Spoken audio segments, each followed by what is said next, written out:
that aging is actually, you have more value as you age because you have more experience and wisdom and things to impart on those that don't have as much experience of survival. I noticed that my life hasn't changed for the worse because my hair is gray, my husband doesn't love me less, I'm no less value to my patients and my friends, and I have no less joy or purpose. That was like an easy but hard transition. There's little things like that everyday life that you could make a different choice and be less toxic and a little more wild. Wow, the more value as you age. That was a mic drop. And it's just beautiful example of just how culture has hijacked and stolen and fed us lies about aging. It's like, why would we do anti-aging if we're trying to, it's pushing against our own nature.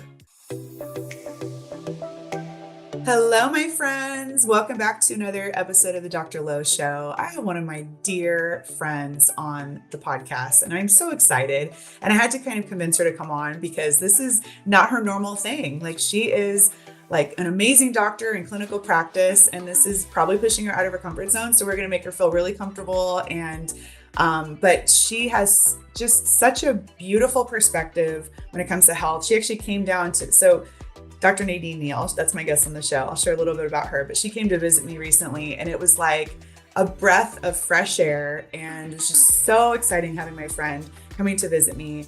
I'm in San Diego, so she came down from Oregon.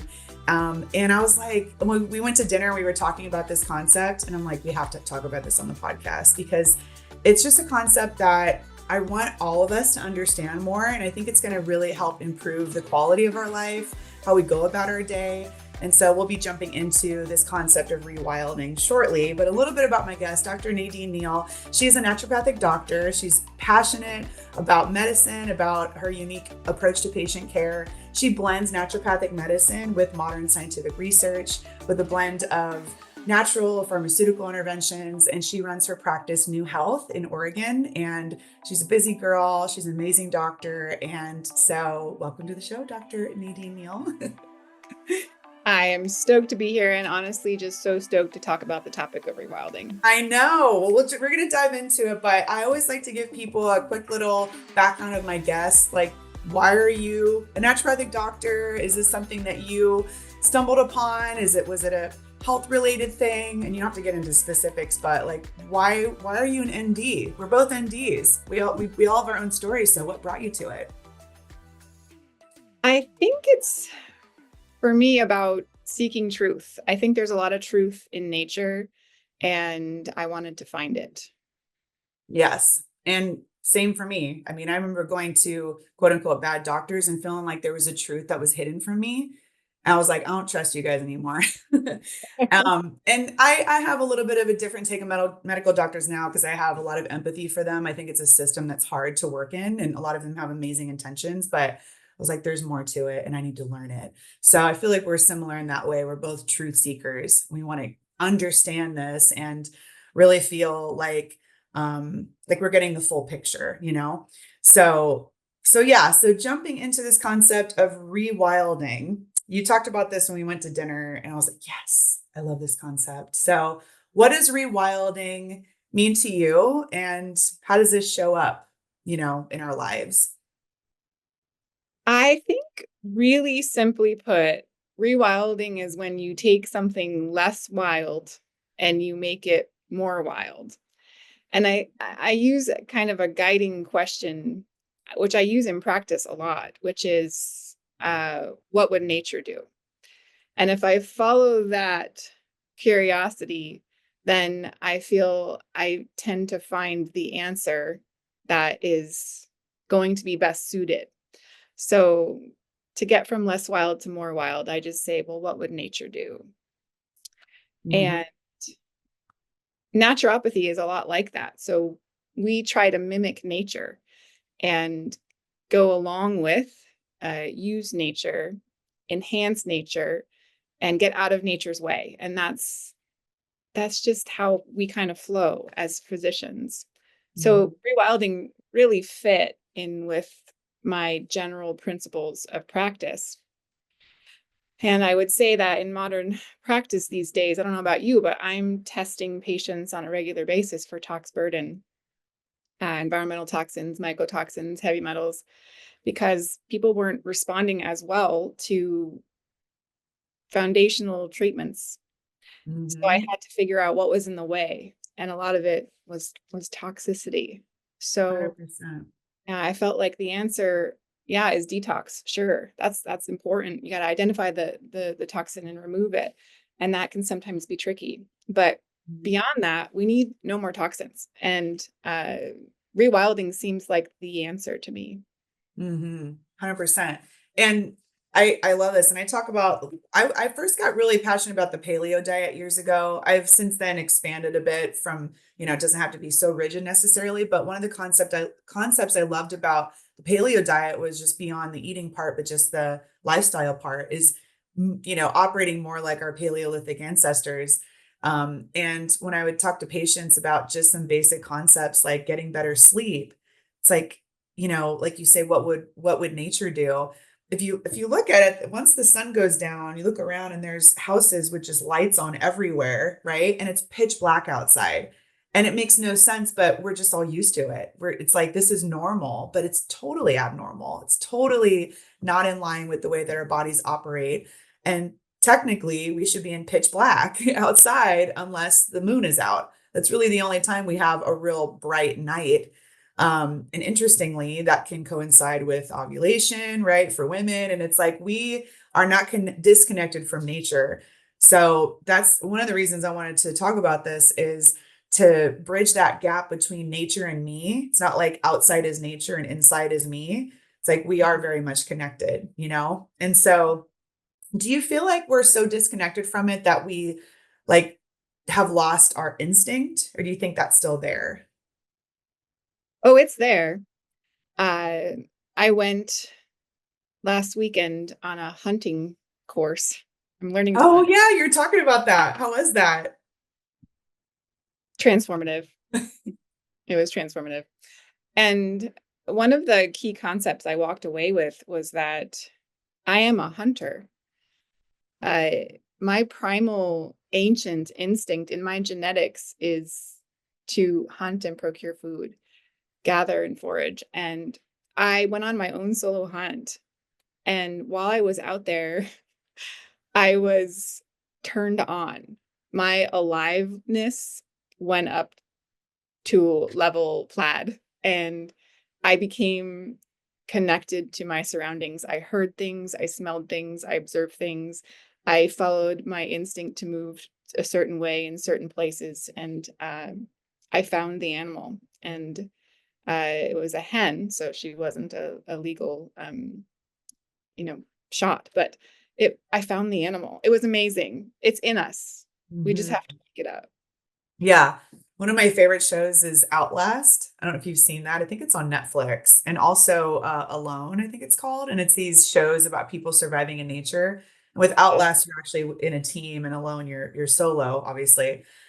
But it's one of my favorite shows because it's kind of like brought this concept into my world more so. And then with this conversation you and I have had, it's like yes. And these humans are just amazing on this show. They're very much connected to the land and nature and just seasons. As seasons change, it comes with its own set of challenges. But just that connection to the land, a connection to nature, animals, and having that respect, right? It's like just because you're a hunter, it doesn't mean that there isn't that respect and reverence for another life as well. So absolutely. did you feel that when you were on your trip? I learned a lot about death on my trip, and hunting is essential to wildlife management. Without hunters, populations would exceed the capacity of the land, and then they would starve and die out. So they've tried to stop hunting and predation in certain areas and regions time and time again, and it failed the ecosystem. So hunters and predators are important for management of wildlife. So you have that respect and reverie that you fit in as an omnivore and as a predator. But also, when you give death to an animal, it is a spiritual experience, and there's nothing but respect for nature in that moment. And uh, now I have a whole new appreciation of death, and the fear of it uh, has has lessened in my being after experiencing giving death to an Mm. animal. Hmm. Like like having more of that experience with it and not being so disconnected from it. Yeah. Hmm. That's part of rewilding is the death part too, the birth, the death, the life part. So I want to just go through different facets, I guess, of our lifestyle as Americans and how we can bring rewilding to each of these different areas. So, like, we'll talk about nutrition, we'll talk about sleep, movement, all that good stuff. So, how does rewilding apply to the way that we eat? Well, that's a big question. Um, well, we can we can talk about farming for a moment. There's the industrial complex of agriculture that has is predominantly how US farming is done, industrialized farming, which uses tilling, they don't plant cover crop, they don't use animals for fertilizing or stamping down the plant. They use lots of chemicals, right? Insecticides, pesticides, herbicides, fertilizers. And this has caused significant problems in our health, the health of the farmers and those that raise the food. They have the highest suicide rate per occupation because of their crippling debt, but they're also really sick. And then it's caused health issues in those who consume the food that they've grown. And it's also caused a loss of carbon sequestration into the soil and into the plants. And it's a significant problem. The opposite of industrialized farming is regenerative farming, which is incredible. Mhm. And it could be a significant solution to taking carbon out of our atmosphere, pulling it back down into the ground. It doesn't use chemicals, it doesn't use tilling, so you have the mycology and the microbes that are living and unaffected. And then it also, the plant matter enriches the nutrition in the soil, which then ends up in your food, which then ends up in your body. Food is medicine. Uh, Mhm.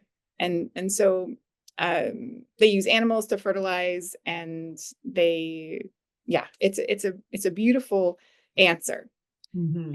And so one way to potentially rewild your food is to make sure that you buy food that's grown in regenerative soil, right? Mhm. Maybe that's your one rule when you go to procure food from the markets. Just, was it grown in regenerative soil? Okay, that's for me. And how would someone know that? Would that just be grass fed or does it take it a step beyond that? Well, at our markets, they'll label it. Um, our Mhm. meat products are labeled regenerative. So animals that are fed with regenerative product. Mhm. I don't know. I'm not actually aware of that. If Of if other states. other Yeah, I think it standards. depends. I mean, you're like in the mecca of healthy food options, but even for people who aren't near those types of markets, you can Mhm. get them online and have them overnighted to you on ice. So there are some really great farms. I know I've come across a few. I'll put a few in the show notes if you're not near something, but and I see rewilding, and I think you do too, like a continuum, you know, like there's that far extreme of the as far from nature as possible. There's as close to nature, like regenerative, and then there's different kind of notches in between. And, you know, maybe you just slowly start to move towards the rewilding, beautiful example, or you just make that big leap. So, but every little movement you make towards that is going to be better for you. I mean, it's interesting. It's like the industrialized complex, it's bad for the farmers, it's bad for the environment, and it's bad for the consumers. The only person it's good for is the people making money on it, Mhm. you know? And like, how good is that for them in their soul, right? It's like they're just getting some money, but everyone is going to lose ultimately. Yeah. Yeah, and it's sickening to think about. For example, Bayer, um, they have a very impressive product that treats non-Hodgkin lymphoma. And they also have a chemical product that is used um, ubiquitously in industrial farming that causes non-Hodgkin lymphoma. So they're making profit on both sides of that spectrum, and yeah, that's gotta eat eat away at your soul, right? That can't feel good. How can you look at yourself in the mirror doing that, you know? You might Yeah. have your jets, but at the end of the day, when you're laying in bed, how are you feeling about yourself? But we'll move on from that. So, and then also just the concept of seasonal, right? Seasonal, local. That's another way that we can incorporate rewilding.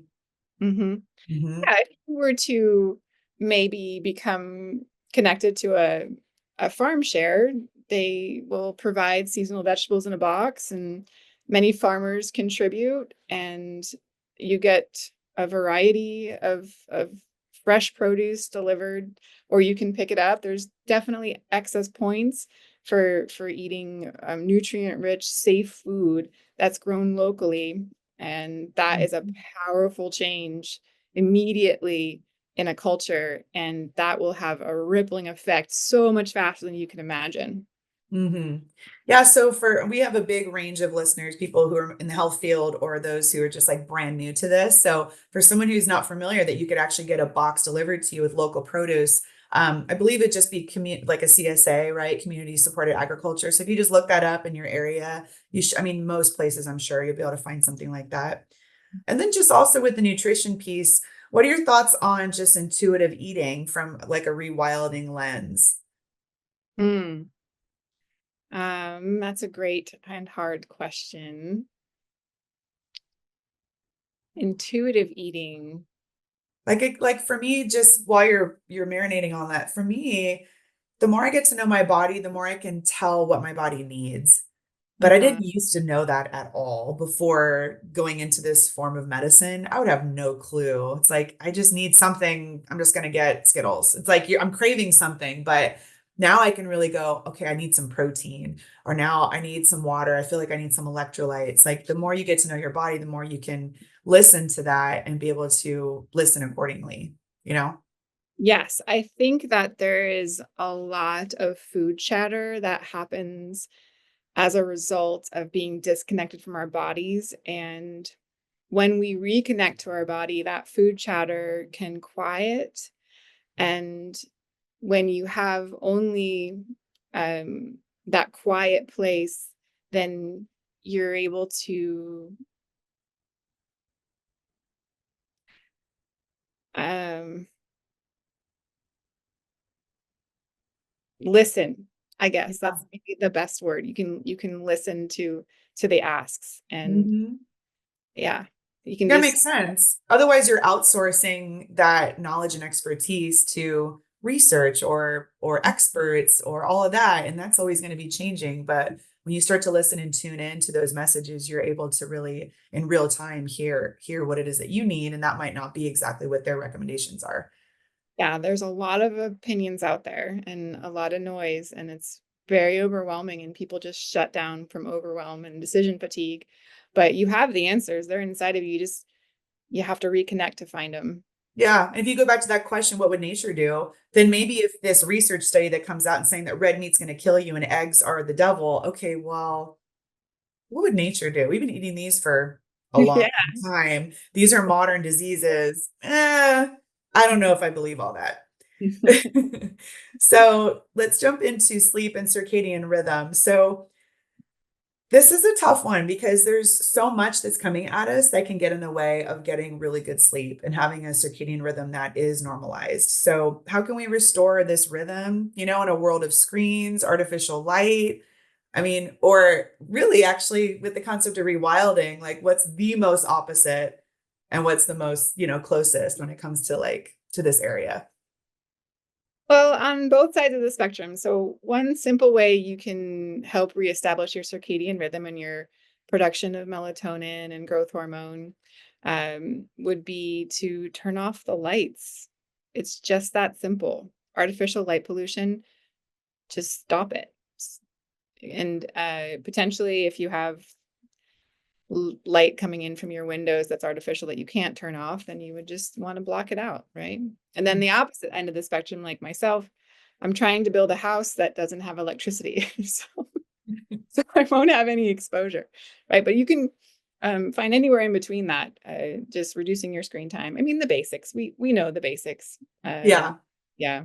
We had C.S. Wiley on the show years ago. She wrote the book Lights Out, and it was just fascinating what she was talking about. It. If you look at a map of the US and plot out all the different cities that have the most light, artificial light, those happen to overlap with the highest incidences of diseases like cancer and all of that. So that was really fascinating. And it Mm-hmm. makes sense. We know that artificial light increases cancer risk, leukemia, and things like that. Um, so yeah, so incorporating more of that, look outside. Is it dark outside? And is your house very bright inside? All right. What would nature do? Obviously, nature is dark outside, so act accordingly. I remember when I went camping to the Grand Canyon a few years ago. Oh my gosh, that was such a big eye opener for me because we didn't have, obviously, there's no electricity. We actually went rafting through the canyon and was Beautiful. there for like a week. It was Wow. amazing, and the only light we had were the stars and the moon, and that was a big eye opener for me as well. So, movement and body awareness, how does rewilding, how can that be brought into our exercise or movement? Yeah, another tough question. Um, okay, so nature doesn't have gyms, right? So we wouldn't be maybe going to the gym and working out inside and working out on this equipment that is just running us through, I don't know, hit programs, etc. Right. So yeah, just being maybe a little less regimented with your movement and using body weight. My I think some of the ancient practices, so yoga and Pilates are my two favorite for women, especially postmenopausal women. I Um, love Pilates all yeah, day. it's just it's natural. It's what nature would do. Um, Mhm. and two sessions of Pilates a week can be profound, and you can be working out while you're lying down, and that can be quite substantial. So I think we have this idea of needs to be regimented. We need to work out 3 days a week for an hour, and we need to rotate body parts with lifting. And I don't think I think that's reductionistic. We can be more holistic and well-rounded and Mhm. just basic. Yeah. Yeah, and even lifting heavy things, right? Like when we would work on the land and I mean, yeah, we're hunter gatherers, but also part of living in nature is making shelter and lifting heavy things. And I mean, that's our weightlifting, right? Mhm. Yeah, I like thinking about these really basic examples. Like, for example, um, my hair. My hair is looking kind of wild today, I would say. I kind I of love it. left it extra wild because Yes. about a year ago, I stopped dyeing my hair. So you can see I'm almost there, which is amazing. But I started dyeing my hair because culturally the message was that as you age, you lose desire, importance, relevance, and it's hold on to that youth. So cover up your aging signs and conform and fit into this youthful beauty that is ever slipping away. And not only was I buying into that concept, but I was also, you know, impregnating my scalp with toxins every 3 weeks, especially dark hair. Dark hair dye is very toxic. And Mm. uh, when I finally decided that pro aging was for me, and that showing off my gray was showing the other animals around me that I have survived. I have the experience and the wisdom of being able to survive in these modern times, and I have now feelings that are different, that aging is actually, you have more value as you age because you have more experience and wisdom and things to impart on those that don't have as much experience of survival. So Mm. I noticed that my life hasn't changed for the worse because my hair is gray. My husband doesn't love me less. I'm no less value to my patients and my friends. And I have no less joy or purpose. So that was like an easy but hard transition. But there's little things like that everyday life that you could make a different choice and be less toxic and and a little more wild. And Hmm. yeah. Yeah. Wow. The more value as you age. That was a mic drop. And it's such a beautiful example of just how culture has hijacked and stolen and fed us lies about aging.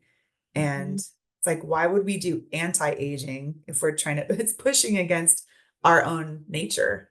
Yeah, that's a win scenario. Right. Exactly. You are going to lose that battle, my friend. Yeah. So setting that example of embracing pro-aging and, really embracing the more value as you age and the more wisdom you have, the more you can contribute to society and all that kind of stuff. I love hanging out with people who are a lot older than me.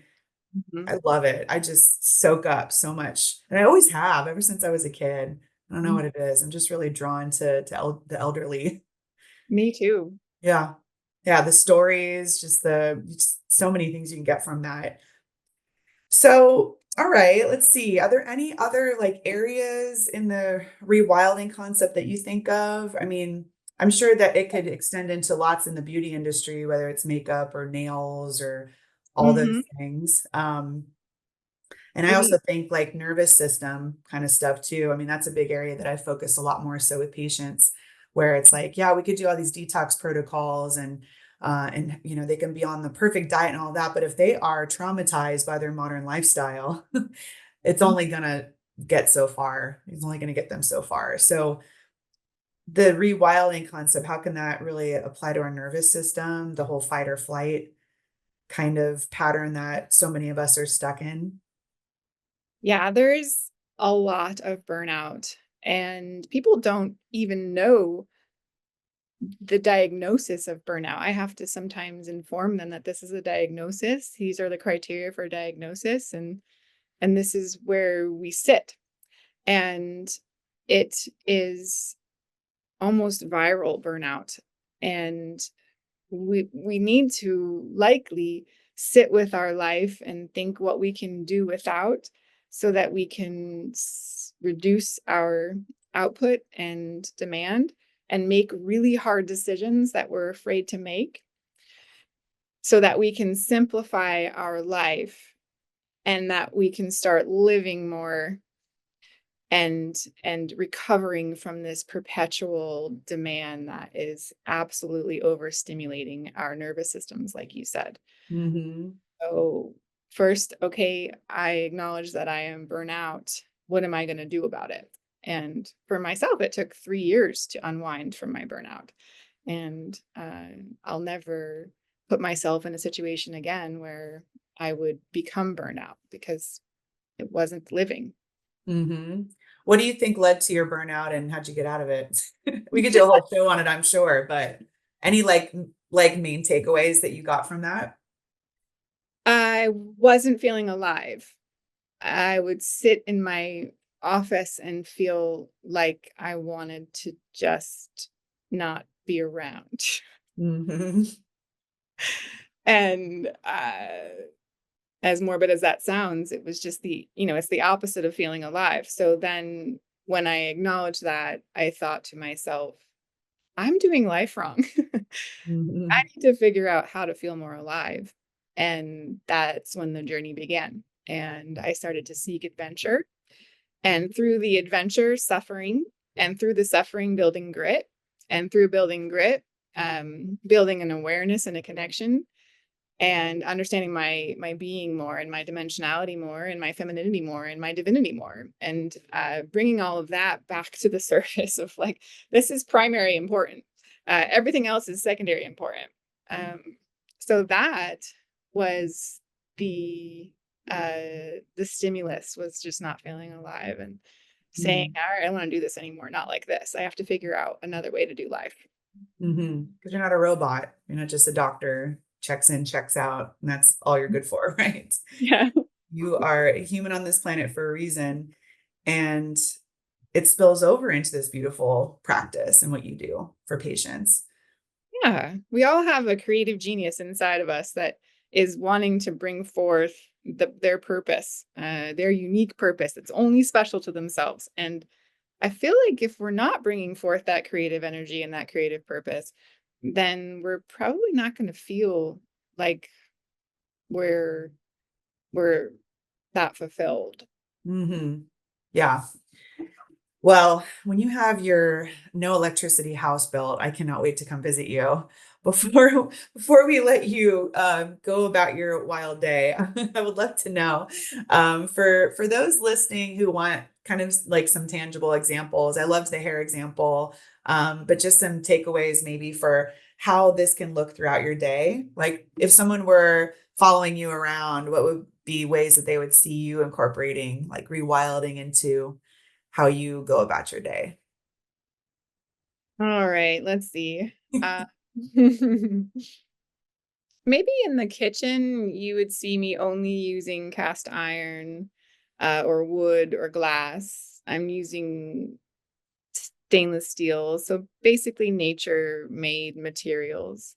There's no Mhm. plastics, there's no coatings on my pans. I'm not using um an air fryer. There's arsenic in air fryers, and I test patients. I don't know if you've ever seen this. This is a kind of a cool example, but this is a list Yeah. of toxins that one Mhm. patient tested for. It's literally pages long. So Mhm. these toxins are in our everyday environment, and we can make choices to avoid them. um, Plastic is a very important thing to avoid. So I think you would see that in the kitchen's a little different. And then the bathroom, there's not a lot of products in there. I don't apply much to my skin because whatever you apply to your skin, you're eating. So essentially, if I wouldn't eat it by the spoonful, it doesn't get applied to my skin. So you wouldn't see a lot of products that aren't edible in the bathroom. And then Mhm. same thing in the shower. There's no plastic bottles with shampoo and conditioner. It's the rice bars, shampoo bars that are made of natural ingredients, and they're delightful to use. Ooh, I'm gonna get those recommendations. I love that. Yeah. And then Mhm. clothing is, I'm trying to move into organic clothing that doesn't have any forever chemicals embedded in it. And synthetics, polyester, different vibrations of fabrics can affect your own vibration. And Do you I feel found a difference when you wear natural fabrics? I do. And that might just be a placebo effect, but I Uh-huh. feel like I have a different vibration when I'm wearing natural fibers. When I was hunting and I was all in wool and I was in the forest, I felt like I was just a part of nature, not separate by, synthetic. Right. Mhm. Interesting. What about Wi-Fi? That's a Yeah. tricky one, right? How do you navigate that? Yeah, I have an EMF reader, and Uh-huh. it's neat. You can test things. So you can walk up to the Wi-Fi and it'll read out so many, a high reading, and then you walk away and it'll go away. It's you can work with it. And then I touched the Wi-Fi router and I had tested my body before I touched it, and it was low, and then I touched it and I read high, and then I went outside and grounded and it read low, and you just repeat Wow. the experiment. So you want to like have protection devices. So there's cases that can protect you, and there's things called body well. This is evidence informed. Body well is a little I don't know how to describe it. It's Like a just sticker you can put on there? there it is, body well. Yeah, it's a sticker and it protects you from EMF. And then just make sure your Wi-Fi is in an area that you're not going to be sitting next to and close by. And don't Mm. hold your devices when they're plugged in. Just kind of just basics that you learn along the way of how you can protect yourself from some exposures. I'm Yeah, not little me just learning of it. yeah, yeah, and it's little by little, right? Because otherwise you can get burned out from trying to rewild everything. So It's true. Take it one step at a time. exactly, one thing at a time. Well, I told you that the time would fly and it did. So we're we're approaching the end of this. Is there anything that you want to, anything else you want to leave with listeners? Any other like concepts regarding this that would be good to touch on or just parting words? I would say that if you don't feel alive on a regular basis, then you might be doing it wrong. And try connecting to nature. And however you do that, I think you'll feel little by little more alive. Mhm. And there's there's a lot of creative ways to connect with nature. So just make it your own way. No one else's way, but yours. Exactly. Yeah. And whatever we've talked about, if there's anything that your ears perked up that's like, oh, that's an area, then that maybe that's what it is for you. So listening to that. Well, I love this. I could vibe on this all day with you. Thank you for sharing your time with us and putting yourself out of your comfort zone. Yeah, And I'm also here. and for anyone listening who maybe is local to you and they want to come and see you, how would they do that or follow what you're doing? Well, I'm actually working on a page on my website. It's going to be Rewilding page where we're going to have all kinds of ideas and concepts on how you can rewild your everyday life in the modern world. And that'll be a nice resource. It'll be free and you can just read and discover and get curious there. That's coming out this year. Um, Otherwise, I do have a newsletter on my website. You can subscribe and you can kind of hear some new concepts and ideas that we bring in from other experts and people that have rewilded from small rewilding to big rewilding. So I really like your newsletter. I can tell you put a lot of time into it. Some newsletters are fluff. You got a good one. Yeah, usually it takes me about a year to write one. I'm sure. I would think no less. So is that newhealth.com? Yeah, nuhealthclinic.com. And newhealthclinic.com. Awesome. We'll have the link in the show notes and other things we talked about. So, Dr. Neale, thanks for being my guest on the show. You did great. We'll talk soon and enjoy your day. Thanks for All right. joining me.